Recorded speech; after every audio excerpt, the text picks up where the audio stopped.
Vamos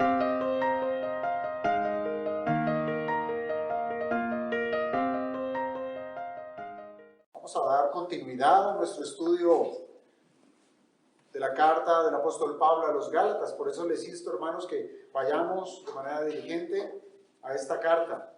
Quiero que la abramos en el capítulo número 4. Capítulo número 4 de la carta a los Gálatas.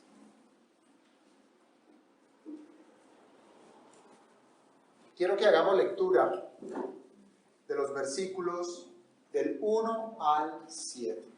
Versículos 1 al 7 del capítulo 4. Cuando lo tenga, póngase usted de pie, porque ciertamente estamos tratando es con la palabra del Señor y debiéramos honrarla en todo momento.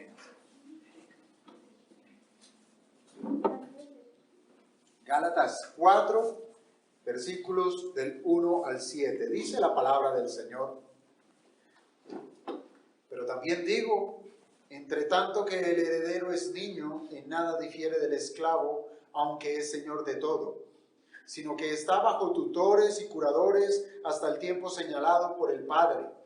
Así también nosotros, cuando éramos niños, estábamos en esclavitud bajo los rudimentos del mundo. Pero cuando vino el cumplimiento del tiempo, Dios envió a su Hijo, nacido de mujer y nacido bajo la ley, para que redimiese a los que estaban bajo la ley, a fin de que recibiésemos la adopción de hijos. Y por cuanto sois hijos, Dios envió a vuestros corazones el Espíritu de su Hijo, el cual clama: Abba, Padre. Así que ya no eres esclavo, sino hijo, y si hijo, también heredero de Dios por medio de Cristo. Bendito Padre, te damos gracias, Señor, por el privilegio nuevamente de podernos acercar a tu palabra. Ciertamente sabemos que se trata de tu palabra viva, eficaz, capaz de cambiarnos, de transformarnos.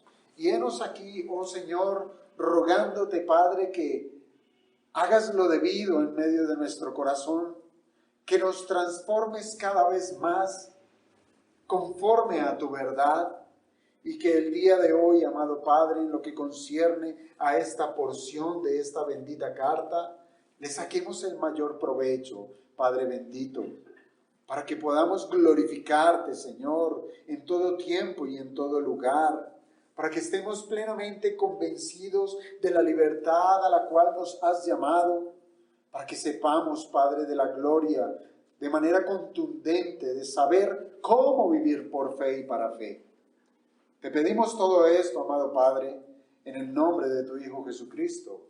Amén. Podemos sentarnos, hermanos.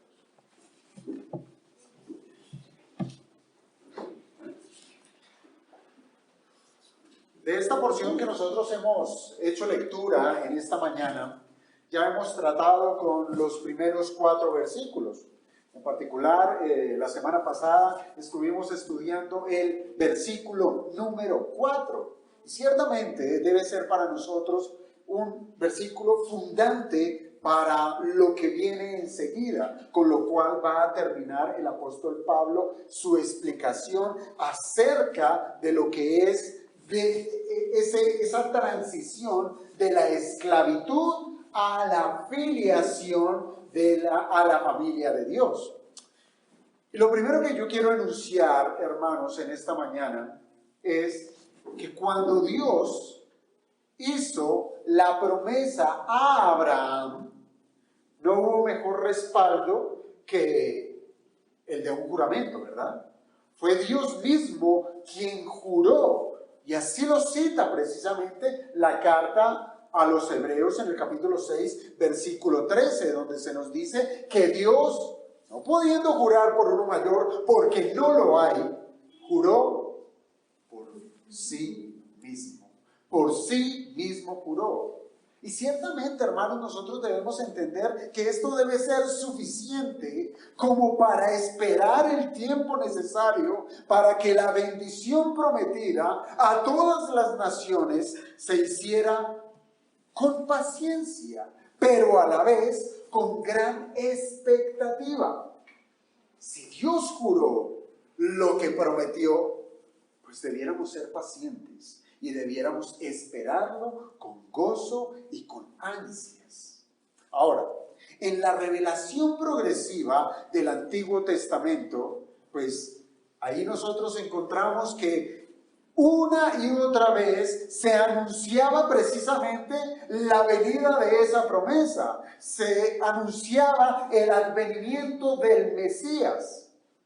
El Mesías que traería la redención para su pueblo, para el pueblo de Dios. Y para ello quiero citar sencillamente dos ejemplos del Antiguo Testamento, con el que se abre y se cierra el Antiguo Testamento. Esto quiere decir que voy a citar el Génesis y voy a citar a Malaquías. El primer texto que quiero citar es Génesis capítulo 49, versículo 10. Génesis capítulo 49 y versículo 10, donde precisamente se nos anuncia el advenimiento del Mesías.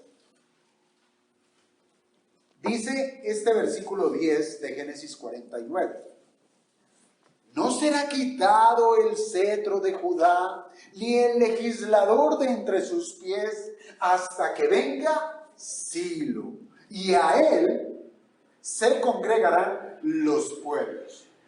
Aunque ciertamente se trata de un pasaje difícil, ¿sí? Los eruditos han identificado que Silo es un título que recibe el Mesías. Por tanto, hasta que venga Silo, hasta que venga el Mesías, y a él, al Mesías, se congregarán los pueblos.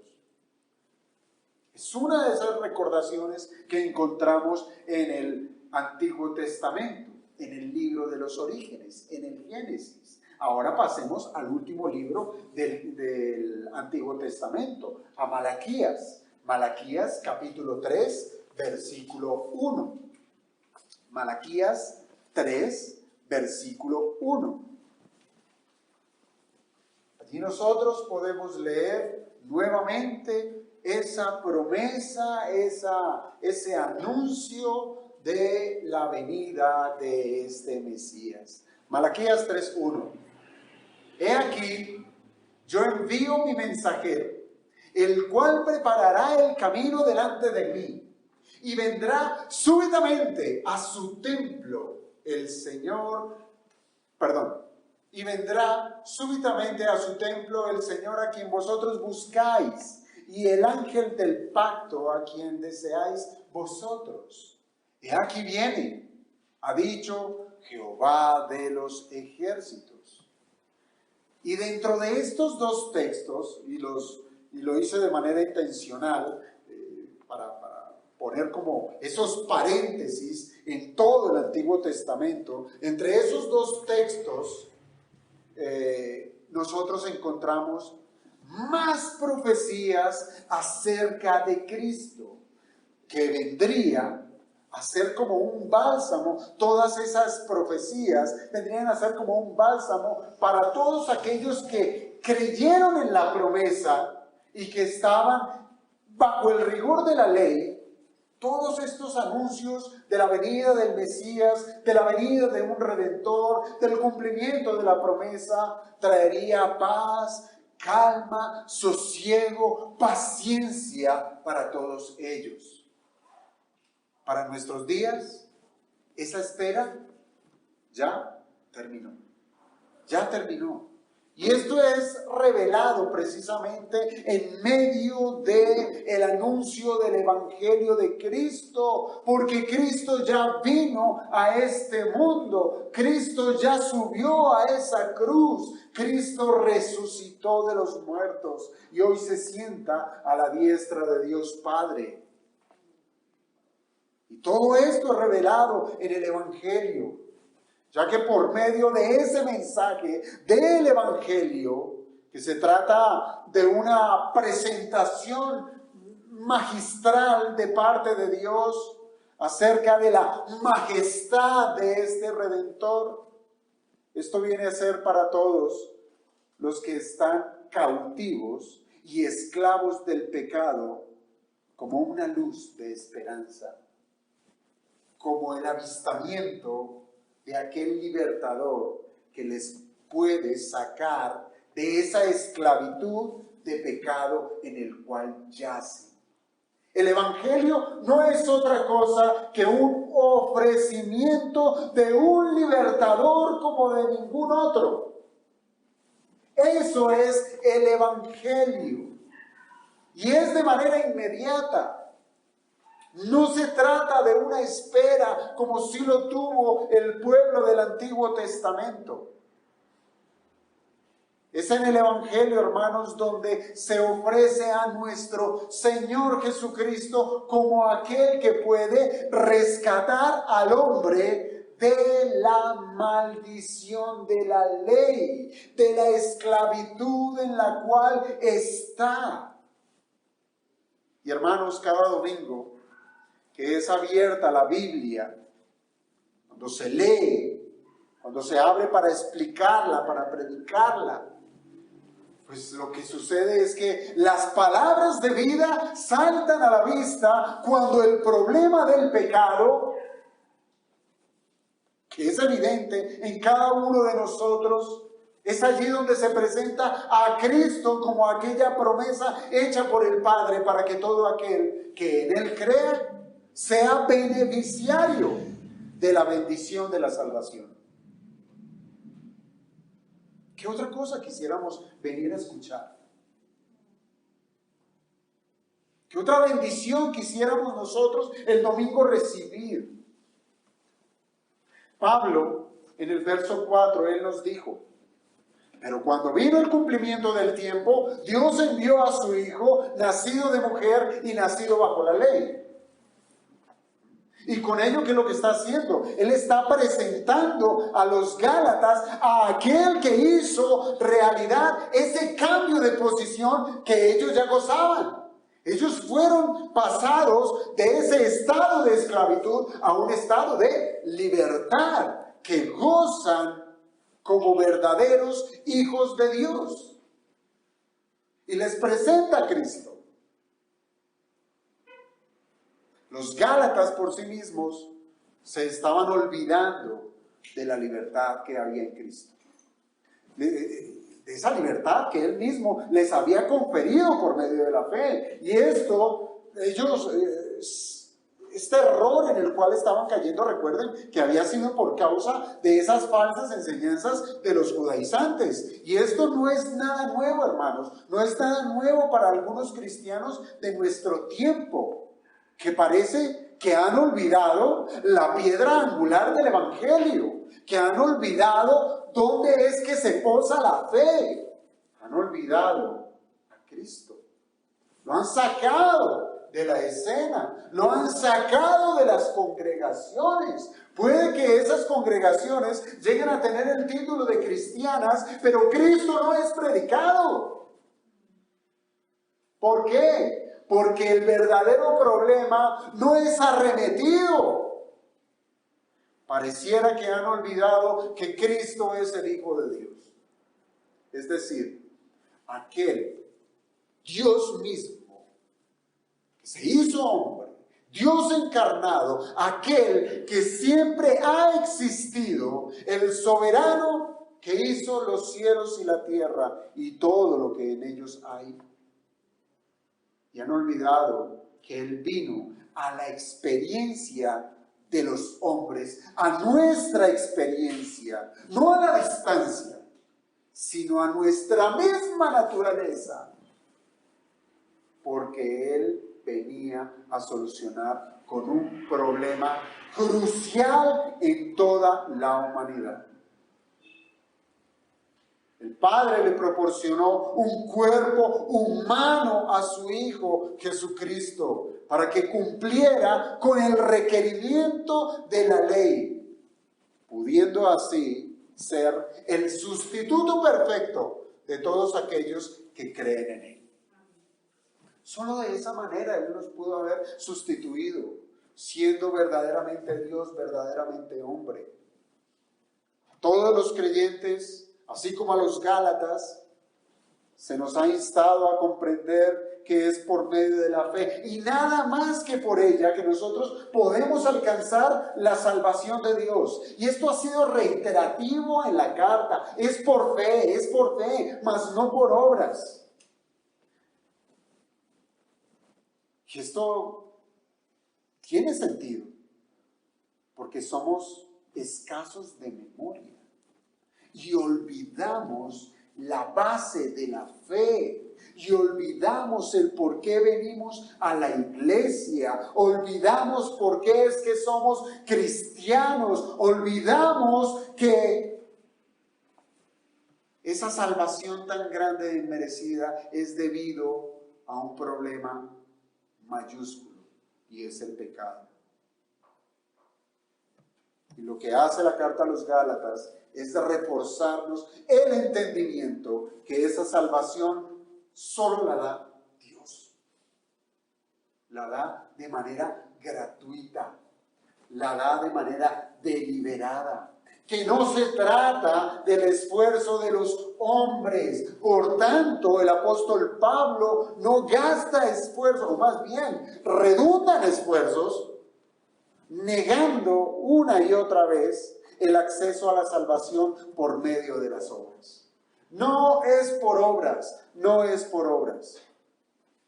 Pero el concepto de la fe parece que también se ha desestimado al pensar que se puede tener fe en uno mismo, o que se puede tener fe en X cosa, en X lugar, o en alguna situación. Parece que a ese error se está cayendo en nuestros días, donde se desvirtúa el pensar que la fe tiene un solo fundamento, un solo sujeto en el cual se debe depositar. Pero hoy en día, ¿qué se dice? Creo que me va a ir bien. Creo que me va a ir bien. Y ante esa declaración, la justificación no es otra que las obras. ¿Por qué? Pues creo que me va a ir bien porque yo me lo merezco, porque me he preparado, porque tengo capacidades, o Dios sabe lo que me he esforzado. Por eso creo que he de recibir esto o aquello. ¿Dónde está la fe? En la obra del hombre. En la obra del hombre. Esto les pasó a los Gálatas, que fueron salvos por la fe, que recibieron de parte de Dios, pero que quisieron volverse a las obras de la ley, como si su esfuerzo obligara a Dios a bendecirles. Y esto ocurre, es por la falta de memoria, insisto, por la falta de memoria. ¿Por qué? Porque ellos olvidaron que Dios bendice a quien Él quiere. Y que ha de bendecir es de acuerdo a su administración, a su gobierno. Esto es según su plan, no el plan del hombre. Y el plan de Dios es bendecir a los que creen. A los que son de la fe, a los que creen. Pero yo pregunto, ¿creer en qué? ¿O en quién? Pues de esto se trata, hermanos. El cumplimiento del tiempo que nos habló el apóstol Pablo en el versículo 4. Se trata del cumplimiento del tiempo. Se trata de la revelación del sujeto de nuestra fe. Y de una manera muy clara y sencilla, es fácil de identificar allí en el versículo 4. Y Pablo les recuerda precisamente a los Gálatas que el sujeto de la fe es ¿quién? Cristo. Cristo. Y da unas características que apuntan que este Cristo es 100% Dios y 100% hombre. Y esto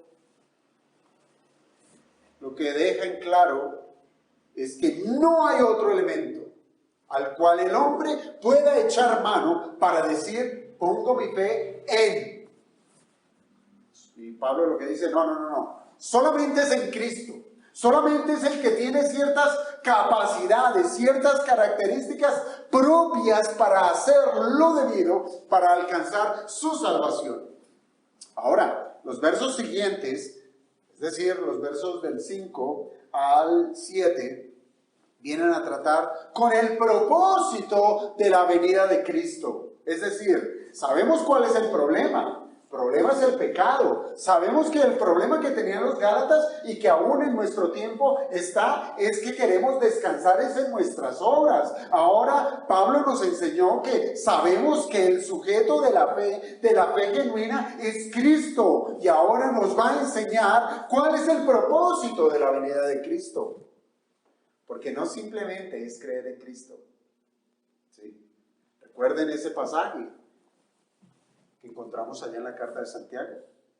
Los demonios también creen y tiemblan. ¿En qué? En que Dios es uno. Ellos creen en la unidad de Dios. Creen que hay un Dios. Pero no es suficiente para ellos. No es suficiente para nosotros decir, creo en Jesús. Sino que debemos realmente saber en qué es lo que debemos creer de Jesús. ¿Cuál es el propósito de la venida de Cristo? Y para ello Pablo identifica al Hijo de Dios como aquel libertador que hace posible ese cambio de condición que el hombre puede tener. De ser un esclavo para luego ser considerado como un hijo legítimo de Dios. Solo en Cristo. Solo en Cristo. Leamos el versículo 5. Dice el apóstol, para que redimiese a los que estaban bajo la ley, a fin de que recibiésemos la adopción de hijos. Aquí, ¿qué es lo que encontramos? Prácticamente que el propósito de Cristo al hacerse hombre tiene que ver con el plan perfecto de Dios para con los hombres. El propósito de Dios. Miren, Cristo ha venido a ser el mayor desconocido de muchas congregaciones que se dicen ser cristianas. Y en esto soy reiterativo, porque esto es una verdad que está atrayendo a muchos. ¿Sí? Atrayendo a muchos. Cristo es el mayor desconocido. Y ciertamente la pregunta que todo verdadero cristiano debe saber responder es, ¿quién es Jesús? Todo cristiano debe saber quién es Jesús. Porque así mismo se adjudica el título de cristiano y es porque se quiere identificar con Cristo, por tanto debe saber quién es Jesús. Y hermanos, y la respuesta no puede ser tratada con argumentos subjetivos que vagan en el a mí me parece. A mí me parece. Porque es en ese a mí me parece que muchos han hecho del cristianismo una religión de hombres. A mí me parece que el cristianismo debe ser así. A mí me parece que debiéramos hacer lo uno o lo otro. A mí me parece que funciona mejor es tener una banda para que atraiga a los jóvenes. A mí me parece, ¿sí? Estos argumentos acerca de Cristo se basan en lo que ellos mismos quisieran que Cristo fuera. ¿Me van a entender? No se trata de lo que Cristo es. Se trata es de lo que el hombre quiere que sea Cristo. Y para no caer en semejante mal, la Biblia, siendo nuestra autoridad, nos dice que la segunda persona de la Trinidad se encarnó. ¿Pero para qué se encarnó? Esta pregunta es la que Pablo quiere responder en el versículo 5 de Gálatas 4. Y con ello ha de alentar a los Gálatas y también a nosotros a que no olvidemos que la base de la fe es Cristo y su obra. Cristo y su obra. Es por eso, hermanos, que Pablo comienza en el versículo 5 con una palabra en particular, y es la palabra para.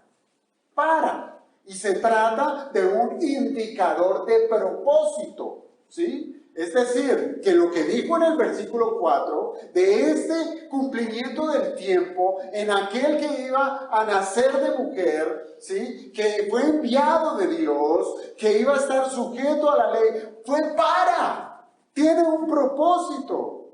Que ese cumplimiento del tiempo en donde se le daría fin al yugo de la ley, y claramente refiriéndose a esa acusación de culpables, porque ese es el yugo de la ley, que lo que hace del hombre es acusarle de culpable, culpable, culpable. ¿Por qué? Porque somos culpables. El propósito de la venida de Cristo era quitar esa etiqueta, quitar eso que tanto la ley apuntaba a los hombres, pero sería injusto quitarlo porque sí. Sería injusto declarar a un hombre inocente siendo que es culpable y sus obras así le acusan. Pero es precisamente la venida del Hijo de Dios, que fue enviado por el Padre para tomar la naturaleza humana, para que así pudiera dar cumplimiento de las demandas de la ley, siendo sustituto nuestro. Es decir, la ley demanda responsabilidades. Nosotros no teníamos la capacidad de resolver esas responsabilidades. Éramos incapaces de obedecer la ley de Dios a cabalidad, como lo demanda. Pero nuestro sustituto llenó todos los requisitos, siendo Dios, siendo hombre, para venir a este mundo a tomar nuestro lugar. Hermanos, no hay otra forma. No hay otra forma de poder satisfacer la justicia de Dios sino cumpliendo obedientemente su voluntad. No hay otra forma. Y como la humanidad en su estado caído está incapacitada para hacer lo que es bueno, ¿cierto? Cristo vino como nuestro sustituto, quien toma nuestro lugar de hombres, y es por eso que necesariamente se encarnó para poder asumir perfectamente lo que para nosotros era imposible. Entonces, hermanos, bajo ese preámbulo que hace el apóstol Pablo, que nos presenta a Cristo, ahora tenemos el propósito de su encarnación. Y es que Cristo vino a este mundo para que, en primera instancia, redimiera a los que están bajo la ley. Eso es lo primero. Para que redimiera a los que están bajo la ley. En otras palabras, a los que están bajo esclavitud. Y así posteriormente ejecutar el acto de adopción, dándole a los hombres redimidos el espíritu de adopción. Como lo presenta el apóstol Pablo, se trata de un propósito doble, si ustedes se dan cuenta. Es un propósito doble la primera venida de Cristo. Él vino para redimir, Él vino para hacer posible el acto de adopción. Y son consecuentes, aunque ocurren en el mismo momento. Aquel que no es redimido no puede ser hijo de Dios. Nuevamente se trata entonces, hermanos, de un argumento que es sumamente contundente, que va en contra precisamente de cualquier falsa ideología de considerar las obras de los hombres como un camino para la salvación. Yo les pregunto, si leemos el versículo 5 que dice, hablándonos de Cristo, para que redimiese a los que estaban bajo la ley, a fin de que recibiésemos la adopción de hijos, ¿dónde está la obra del hombre? ¿Dónde está la capacidad del hombre? ¿Dónde está su brillantez? ¿Dónde están sus buenas obras? ¿Dónde está el cumplimiento de la ley para lograr redención y lograr adopción? En ninguna parte. Allí no está. Solo esto está posible, es en las manos de nuestro Señor. está en su obra, en su trabajo, no en el nuestro. Así es que, hermanos, como creyentes debemos estar completamente convencidos que la obra de salvación es exclusiva de nuestro Cristo. No cabe el hombre allí, ya que el único que puede quitar las cadenas de la ley, las cuales acusan constantemente a los hombres como culpables, solamente es Cristo quien tiene esa potestad. No el hombre, no el hombre. Yo les pregunto, ¿qué éramos antes de Cristo? Esclavos. Eso es lo que éramos. ¿Teníamos alguna libertad? No éramos libres, éramos esclavos. Antes de Cristo éramos esclavos. Vivíamos en la miseria de la esclavitud del pecado. Y estábamos tan subyugados a esa esclavitud que aún pretendíamos no estarlo. Nos considerábamos buenos en cierto grado. No distábamos, no había ninguna diferencia con los judíos del tiempo de nuestro Señor, esos judíos incrédulos que le dijeron al Señor, linaje de Abraham somos, y jamás hemos sido esclavos de nadie. Así éramos nosotros, esclavos, yo, pecador, pecador este, pecador el otro, yo no soy tan malo. Muchos pecados realmente se enseñoreaban de nosotros. Pretendíamos tener el control de nuestras vidas, yendo cada vez más lejos en prácticas que estaban en contra de la voluntad de Dios. Y ciertamente vivíamos sin Dios y sin ley. Y eso era precisamente vivir sin Dios y sin ley, la evidencia de que el pecado gobernaba. Pero además de que éramos esclavos del pecado, la ley de Dios nos apresó también.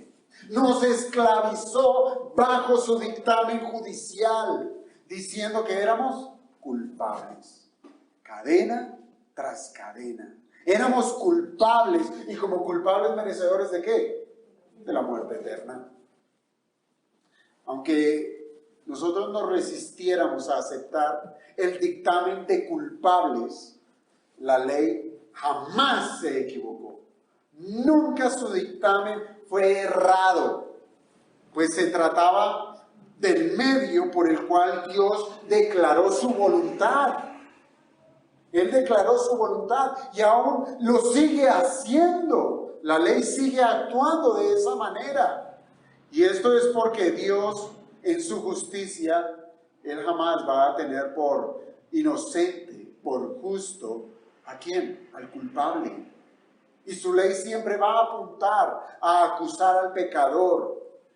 Y la ley precisamente cubrió a la humanidad, dejándola presa del veredicto propio, de las evidencias que nuestros actos mostraban.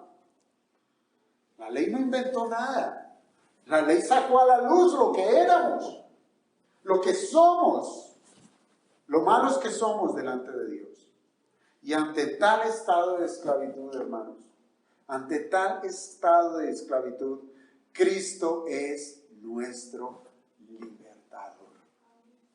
Es nuestro libertador. Entonces, ¿se dan cuenta?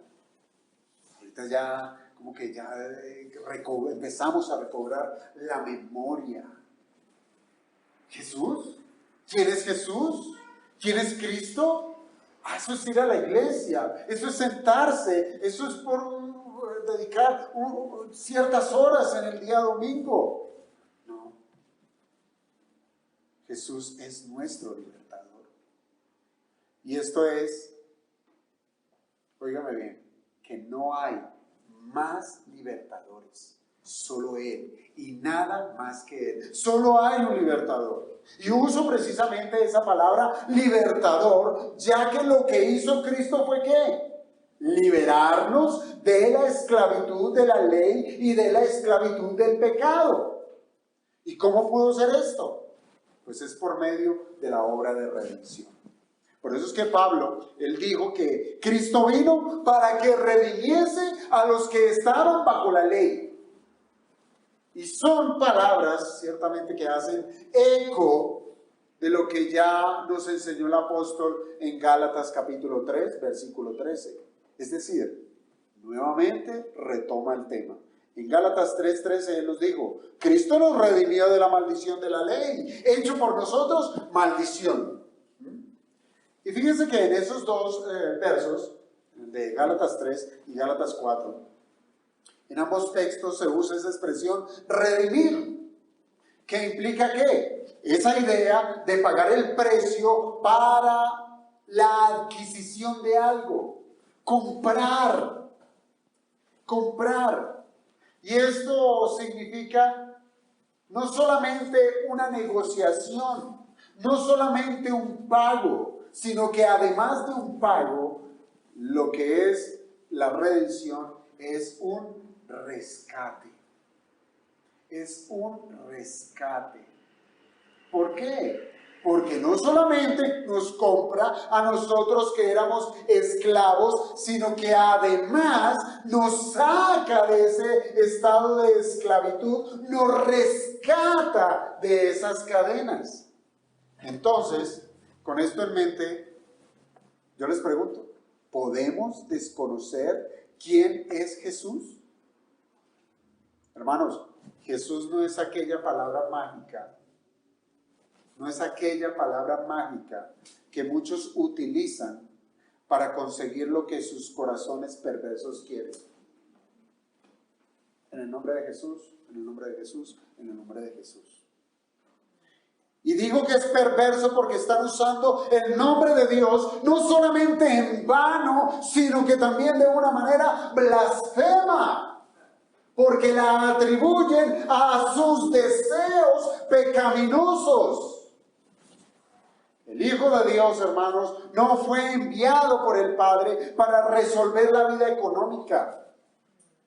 El Hijo de Dios no fue enviado para resolver su situación emocional, no fue enviado para resolver su situación física, aunque puede hacerlo si Él quiere. Él vino, fue a resolver un problema mayor, un problema mayúsculo, y es el de salvarlo de la consecuencia nefasta del pecado. Y para ello, si usted es cristiano, debe saber que Cristo es su Redentor, es quien lo compró a precio de sangre. Como lo dice la Escritura. Y no por sangre de machos cabríos ni de becerros, sino por su propia sangre, entró una vez para siempre en el lugar santísimo, habiendo obtenido eterna redención. Hermanos, Cristo es el Redentor, Cristo es el libertador, no es el psicólogo. No es el psicólogo que tratará con sus angustias existenciales. Cristo es quien nos compró con su sangre y no es el banquero que resuelve nuestro estado de iliquidez. Cristo fue enviado por el Padre para liberarnos de la maldición de la ley. Por precio fuisteis comprados. No os hagáis esclavos de los hombres, le escribió Pablo a los Corintios. Así es que considere muy bien que en Cristo el pecado fue condenado, pues fue Él quien llevó los pecados de los elegidos y con su muerte pagó el precio que demandaba la ley. De esta manera, si el pecado en Cristo fue condenado, esto quiere decir que para todo aquel que se identifica con la obra de Cristo ha dejado de existir la condenación que la ley le atribuía. Entonces, si desconocemos a Cristo, si desconocemos su obra o si pretendemos malformar la obra de Cristo aquí en la tierra, estamos desconociendo también el fruto de su obra. ¿De qué nos redimió? ¿De la salud física? ¿Esta pandemia esta situación económica tan difícil? ¿De qué? Él vino a resolver un problema que trasciende la eternidad, que va más allá de esta vida, que tiene que ver precisamente cuál será nuestro estado eterno, o uno de gloria o uno de condenación eterna.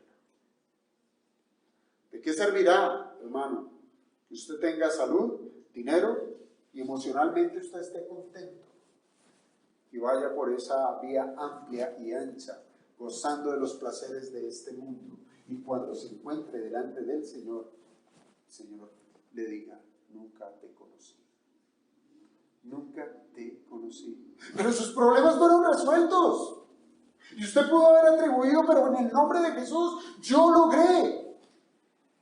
Pero de eso nada le sirvió. En tu nombre hicimos, en tu nombre deshicimos, predicamos milagros de más. Apartaos de mí, hacedores de maldad, dirá el Señor. Porque no envió el Padre a su Hijo para resolver esos problemas. Él vino a resolver el problema del pecado. ¿Cómo es posible que algunos se digan cristianos y vayan en pos de migajas, en lugar de encontrar en Cristo la fuente de toda riqueza espiritual, suficiente como para no vivir más en penumbras y desasosiego? Ahora, ¿qué le puede esperar a aquel que ha sido rescatado de la esclavitud?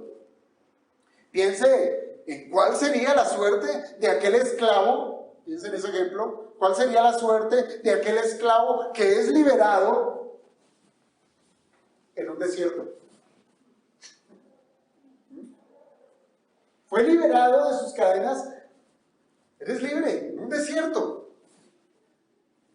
¿No escucharon la noticia de esas dos mujeres colombianas que murieron en el desierto de Arizona?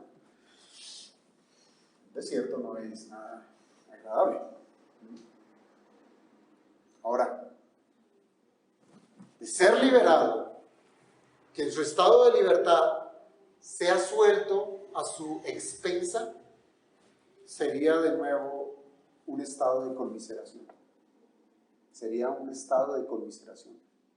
Pero Dios tuvo un mejor plan para aquellos que decidió rescatar por medio de la obra de redención de su Hijo Jesucristo. Él tuvo un mejor plan, y es traerlo a su casa. Él no lo dejó por fuera, no le abandonó a su suerte. Él lo trajo a su casa para hacerlo uno más de su familia. Si la redención, óigame bien, si la redención es el propósito de la primera venida de Cristo, la adopción es el propósito de la redención. Ese es el propósito.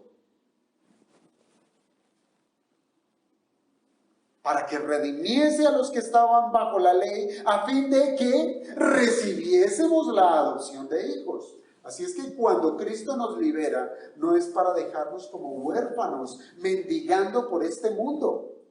No. Cristo viene al mercado de esclavitud, a ese mercado de muerte, y paga con su sangre nuestro rescate. Y ahora lo que hace el Padre es que Él tiene ya toda la potestad de recibir a ese justificado. ¿Por qué? Porque si no era redimido, aún era esclavo. Y si era esclavo, era culpable. Y si era culpable, era enemigo de Dios. Pero ya siendo redimido, ya siendo justificado, es decir, que ya Dios no lo ve como enemigo, ni como deudor, sino como aquellos que hemos sido revestidos de la justicia de Cristo. Por tanto, delante de Dios ya no está sobre nosotros el título de culpable. Ya no está. Ya no somos culpables, y no por nuestras obras, insisto, sino por la obra de Cristo. Ya somos libres de las acusaciones de la ley, La ley ya no puede levantar su dedo y calificarnos como culpables, porque Cristo pagó por nuestros pecados. Y al ser libres, Dios nos adopta. Dios nos adopta.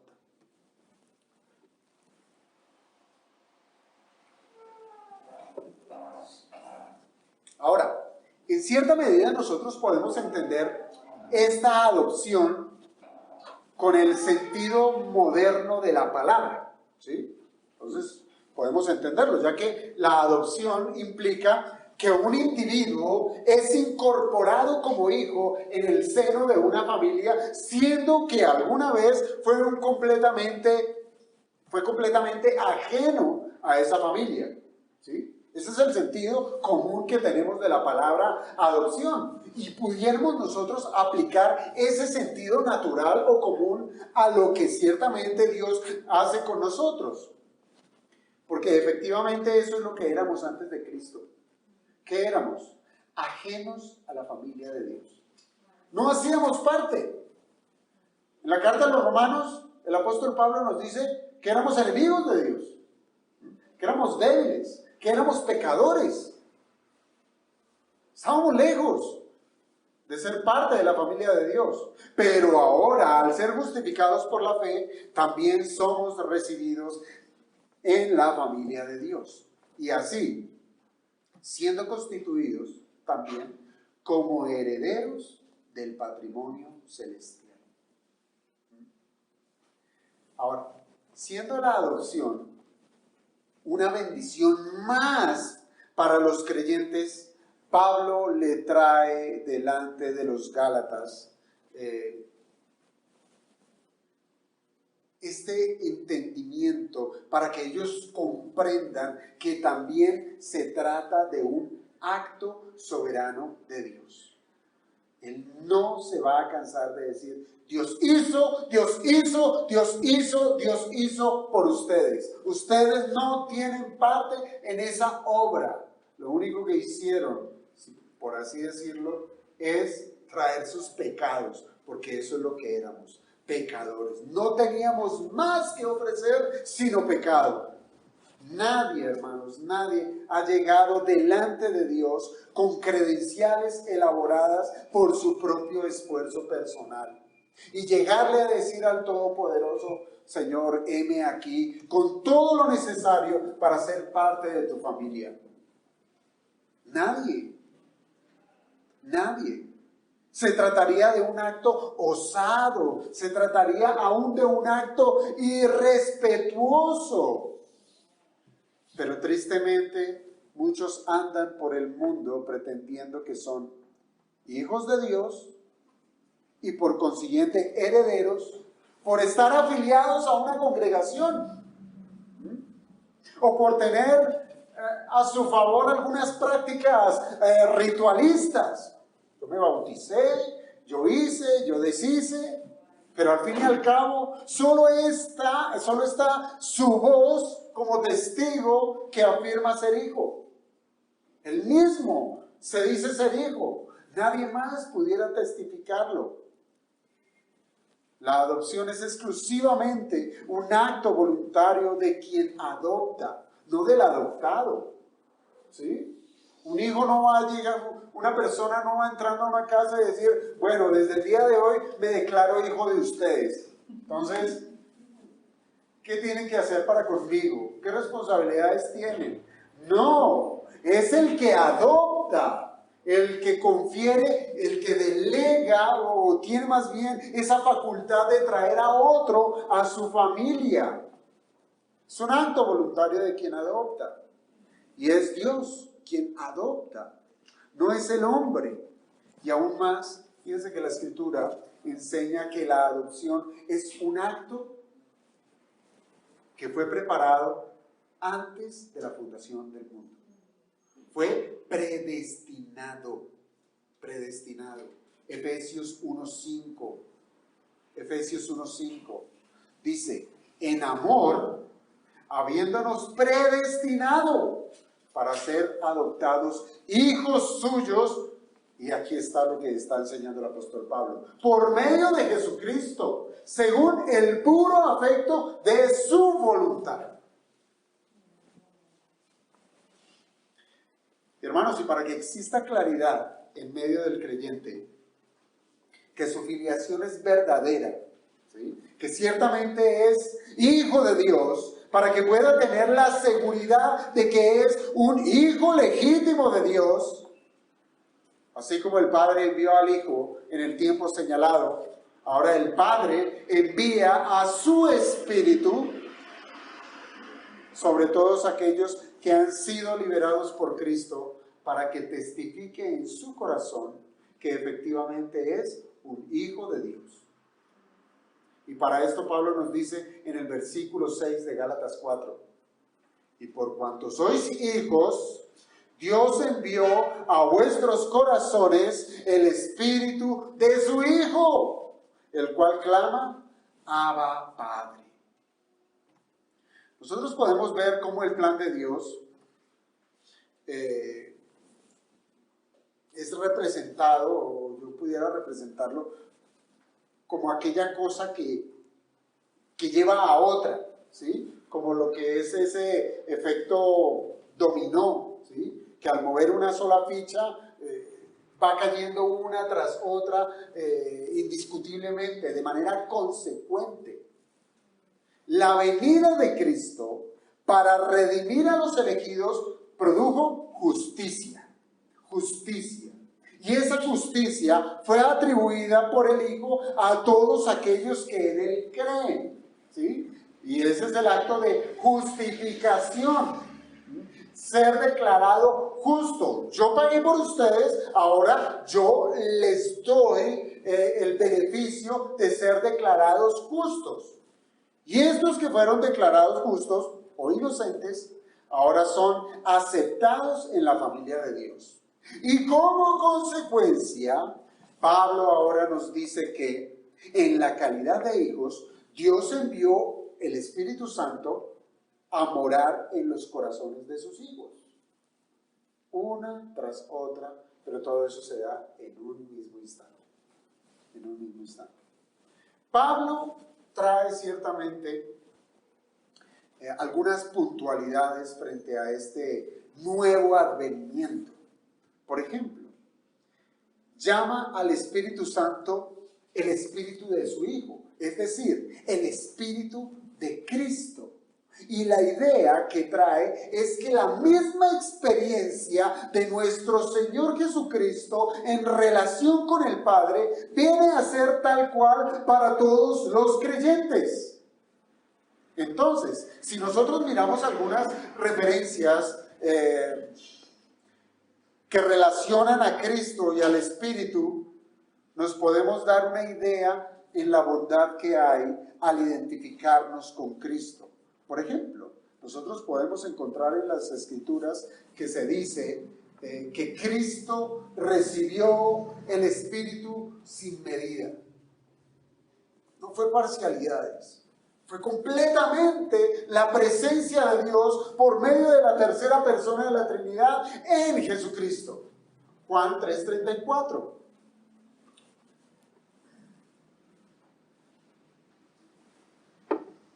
Juan 3:34 dice, porque el que Dios envió, las palabras de Dios habla, pues Dios no da el Espíritu por medida. Lo dio pleno, lo dio completo. ¿A quién? A Jesucristo, que es el contexto de esta porción. Además, podemos hallar también en las Escrituras que la llenura del Espíritu le capacitó a Cristo para enfrentar la tentación. Lucas 4:1. Lucas 4:1. Jesús, lleno del Espíritu Santo, volvió al Jordán y fue llevado por el Espíritu al desierto. Y aquí ya se extiende todo ese pasaje de la tentación de Cristo en el desierto.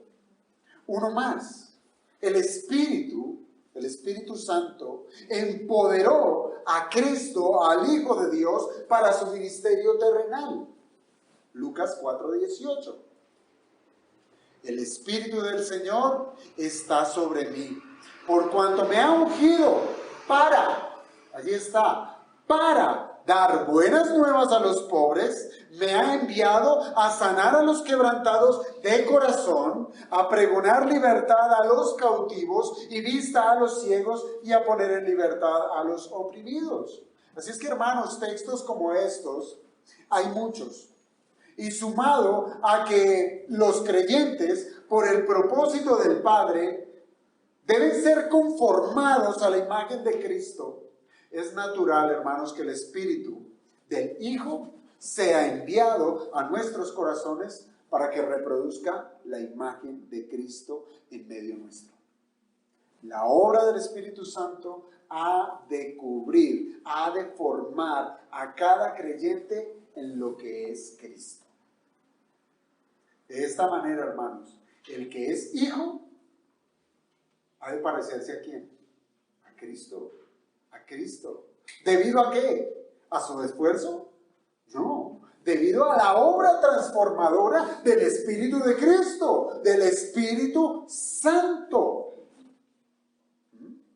Entonces, mientras que Cristo nos concede el derecho de ser hijos de Dios, óigame bien, mientras que Cristo nos concede el derecho de ser hijos de Dios, es el Espíritu Santo quien nos capacita para ser un verdadero hijo de Dios.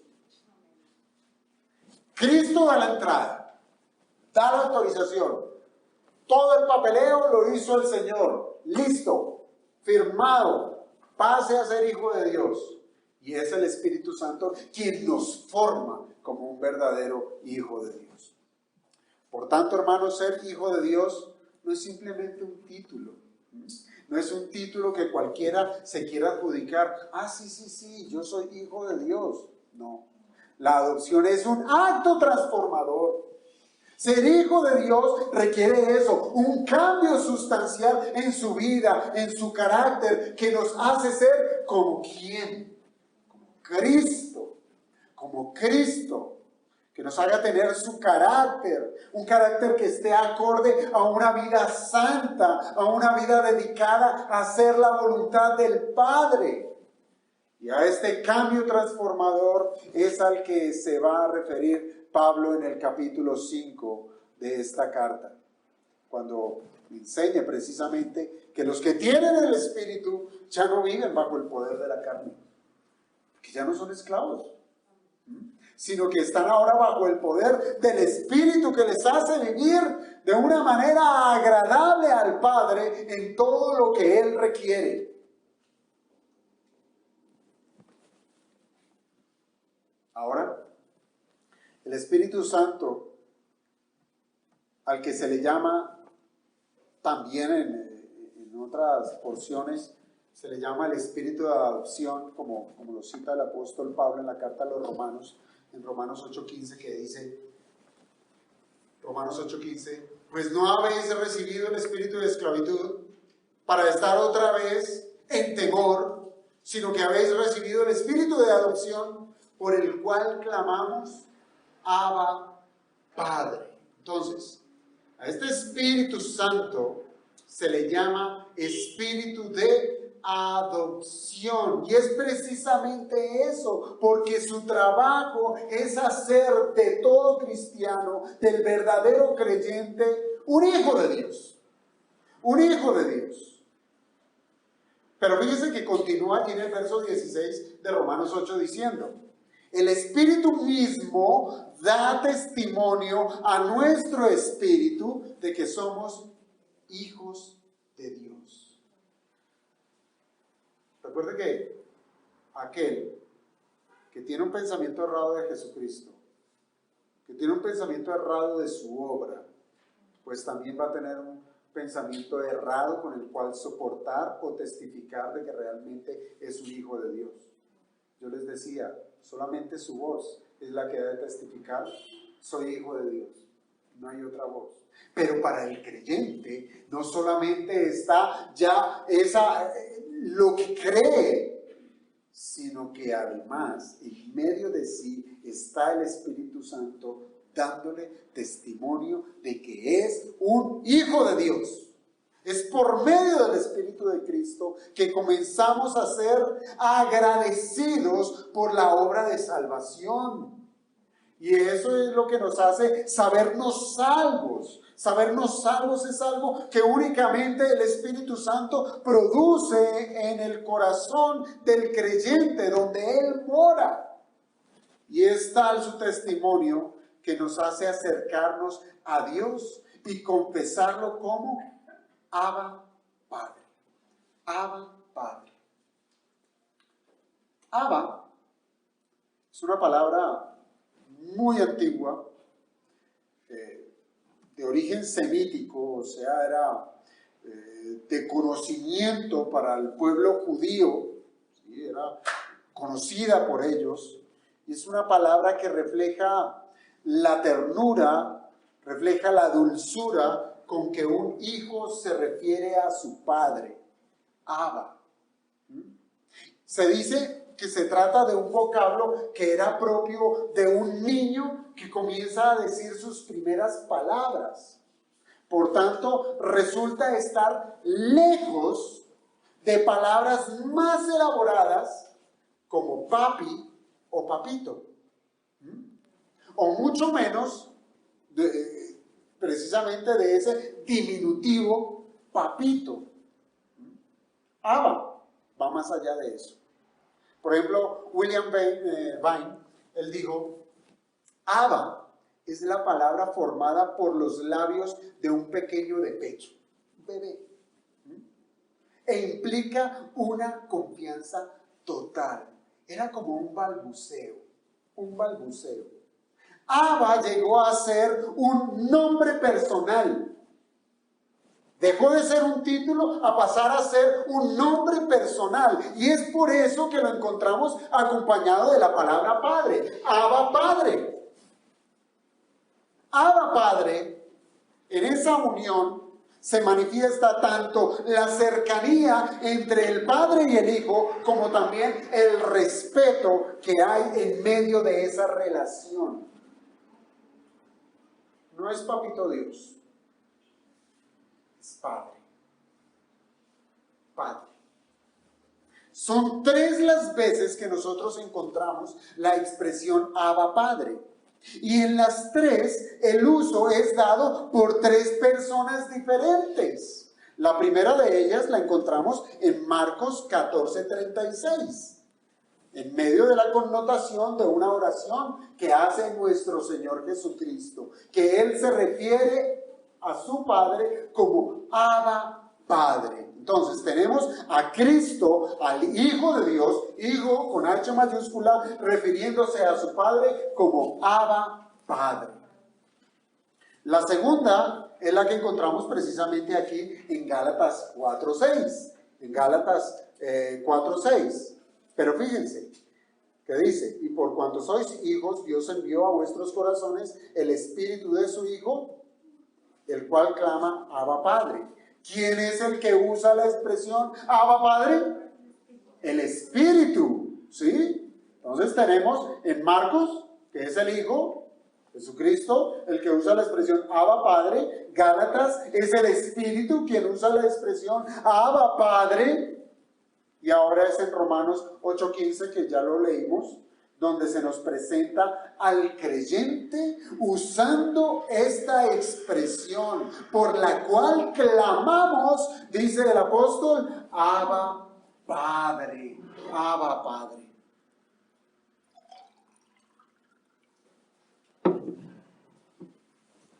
Hermanos, y esto es evidencia de la obra del Espíritu en acercar al creyente a la misma relación que goza nuestro Cristo como el Hijo de Dios, permitiéndonos aproximar con la misma confianza con la que Él se acercaba en oración al Padre. ¿No le parece esto espectacular? ¿No le parece esto una manera más de testificar a nuestro favor de que somos hijos de Dios? De que de la misma manera que se acercó su Hijo Jesucristo, de esa misma manera podemos acercarnos nosotros. Y vemos cómo el Espíritu, al venir a morar, nos enseña, clamando Él mismo, Abba, Padre, como poniendo el sello de que esa adopción es genuina, es legítima, donde me has enviado, Padre. El Espíritu viene y testifica clamando, Abba, Padre. Es hijo, ya no esclavo, es hijo. Hermanos, en esto debemos ser claros. Aunque en esta nueva relación de hijos, donde ya no somos considerados como esclavos, y ciertamente a un esclavo le era prohibido dirigirse a su amo con ese título de Abba, a él se le prohibía, pero que ahora en la posición de hijos sí lo podamos hacer, hermanos, siempre, no lo olvide, siempre debemos hacerlo con respeto, honrando al Padre siempre como un superior. No es mi papito. Puede sonar muy tierno, muy cercano, pero es el Eterno. Es el Eterno. Debemos hacerlo con respeto, honrando siempre al Padre. Y aunque la palabra Abba sea ajena a nuestra lengua, hermanos, no dudemos en acercarnos a Dios diciéndole Padre. Padre. Y esto es porque lo somos si hemos creído en Cristo. Somos sus hijos y Él es nuestro Padre. Y el Espíritu testificará en nuestro corazón que lo somos. Y esto es porque ya no eres esclavo, sino hijo. Y si hijo, también heredero de Dios por medio de Cristo. Y es así, hermanos, como termina Pablo este argumento que atiende a toda lógica de lo anteriormente expuesto, que sirve como un llamado a la sensatez de sabernos lo que somos en Cristo. Si ciertamente consideramos, ¿sí?, si somos consecuentes en tener la certeza de que la fe se deposita solamente en Cristo y en su obra. Y por eso debemos conocer a Cristo y a su obra. Si ya no soy un esclavo, ¿por qué entonces quisiera pretender esclavizarme con cumplimientos a la ley con el propósito de ser acepto delante de Dios? No hay razón alguna. ¿Por qué usar la religión como un camino de libertad? Hermanos, es Cristo nuestro libertador y ha sido por medio de Él que la condenación nos ha sido quitada. Por tanto, ¿qué debiéramos hacer? Debiéramos agudizar nuestros espíritus para contemplar la seguridad de nuestra salvación y en lugar de estar viendo el servicio a Dios como una obligación que si no se cumple, no seremos bendecidos. Y eso es propio de un esclavo que le sirve a su amo, es para tener la seguridad de que se le va a dar un plato de comida. Esto ya no es para nosotros. Ya no somos esclavos. Ahora somos hijos. Por tanto, servimos a nuestro Dios y Padre porque respondemos a su amor incondicional que ha sido manifestado en la herencia incorruptible que nos ha conferido. Y como ya lo hemos leído, que siempre también es de formación en ciertos cultos cuando se habla de herencia. Es necesario que nosotros entendamos que cuando se habla de herencia es algo sublime. Y quiero hacer nuevamente lectura de un texto que alguna vez usamos o lo traíamos a colación y precisamente en esta carta para hablar de la herencia, y es el Salmo 16. Y es el Salmo 16. Y quiero que lo busque, tome su tiempo y lo busque. Si usted se va a llevar algo en esta mañana de la predicación, cuando menos que sea este par de versos del Salmo 16, versículos 5 y 6. Salmos 16, versículos 5 y 6.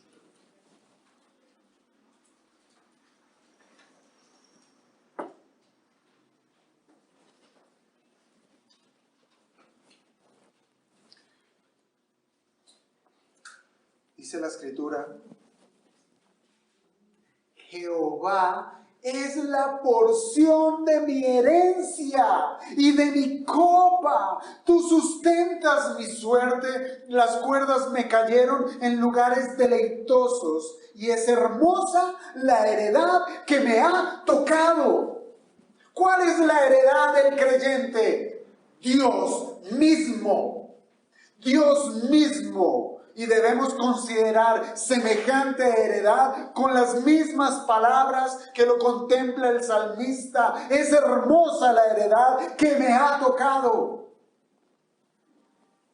Así es que, siendo Dios nuestra herencia, hermanos, podremos enfocar los otros asuntos que ciertamente hacen parte de la herencia de Dios: los cielos nuevos, la tierra nueva, esa nueva creación, pero ya lo vamos a ver en función de Dios, en función de Dios, pues todas las cosas serán restauradas al final de los tiempos para nuestro goce. Eso es verdad, y esto es un goce legítimo, porque nos gozaremos ¿de quién? De nuestro Dios. Nos gozaremos con nuestro Dios y su Cristo,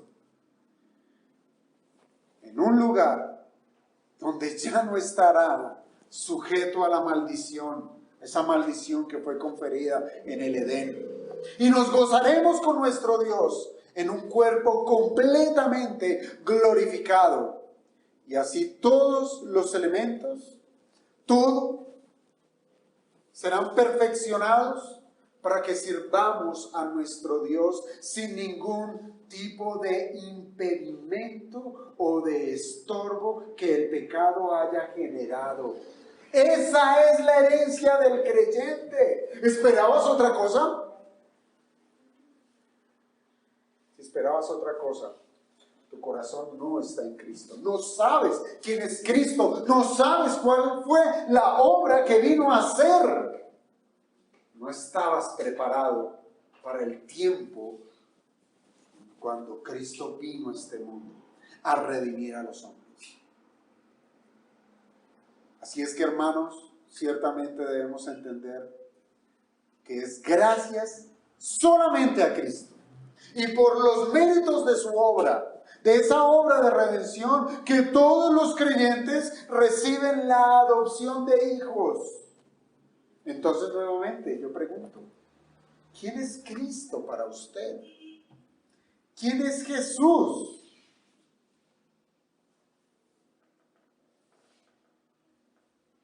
Si tenía un pensamiento completamente ajeno de lo que nos ha enseñado la Escritura el día de hoy, de quién es Cristo y qué ha hecho Cristo, pues es un buen tiempo de hacer una buena elección. Y deje a un lado ese Jesús de bolsillo, ¿sí? Cuando pensamos en ídolos, quizás pensamos en estatuillas, sean grandes o pequeñas, a la cual podemos tocar, besar. Pero cuando hablamos ciertamente de lo que enseña la Escritura de un ídolo, podemos pensar en el nombre de Jesús como un ídolo que es hueco y falso, si no tenemos la concepción plena de lo que cita la Escritura, de quién es Jesucristo y de cuál es su obra.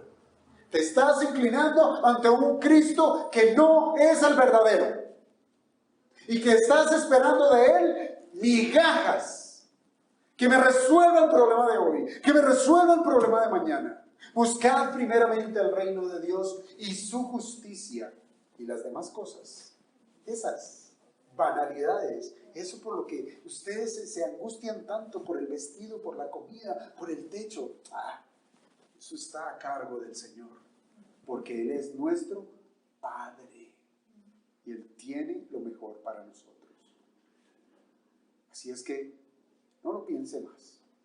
Si hasta el día de hoy ha tenido una concepción errada de Jesucristo, venga hoy a los pies de Él y confiéselo precisamente como el Redentor. Confiéselo como aquel que es y que ha sido capaz de resolver el problema del pecado, del verdadero problema que le aqueja.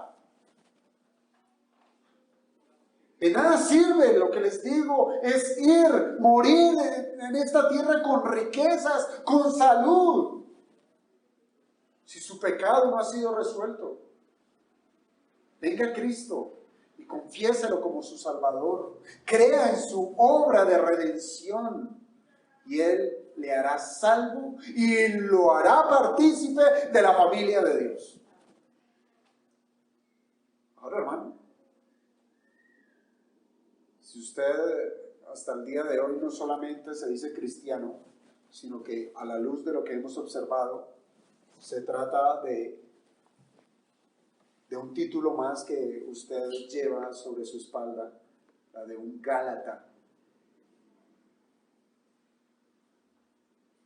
pues es cierto que debiéramos adjuntarle a ese título de Gálata, oh Gálata insensato, si es que has quitado la mirada de Cristo y has quitado la vida que es por gracia, porque el justo por la fe vivirá, no por las obras. Si ha procurado buscar la bendición de Dios por medio de su buen actuar, de los títulos que pueda objetar, está trazando un camino de obras, un camino de esclavitud, del cual hemos sido rescatados a precio de sangre. Entonces, estaremos menospreciando la sangre de Cristo. Si es que es un llamado doble, es un llamado urgente, es un llamado que no se le pueden dar alardes. Es una cuestión de decisión, es una cuestión de no dar tropiezo al Espíritu Santo, de no acallar su obra en medio nuestro. Permitamos que sea el Espíritu Santo floreciendo cada vez más el carácter de nuestro Señor Jesucristo en nuestros corazones.